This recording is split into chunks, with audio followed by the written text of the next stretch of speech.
minsan na nag-drive ako, napasarap ako mag-drive, medyo na ano ko yung speed limit sa ano to, sa Skyway. Pagdating sa dulo, nahagip ako noong camera, yung speed trap, speed camera. So hinuli ako, pinara ako.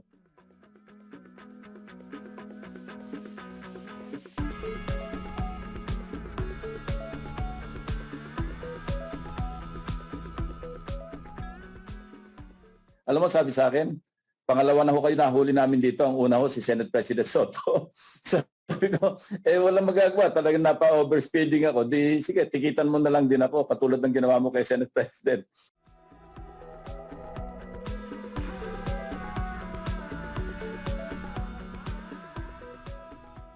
Dapat ganun ang attitude. Hindi yung mali ka na, nagmamagaling ka pa, magpapakilala ka pa, at tapos sabihin mo, hindi mo ako pwedeng ulihin. Sa mga polis natin, sa mga traffic management, huwag kayong matakot, nasa lugar kayo eh.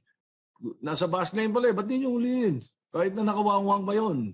Bawal eh. Ngayon, yung mga nag-escort naman, doon sa mga bawal, wag naman. Dapat pare-parehas lang kasi alam mo, yung disiplina napaka-importante sa tao sa Pilipinas. Over time, nawala na tayo ng disiplina eh. Kasi nga yung feeling of entitlement, whether you're a public official or not, dapat sumunod tayo.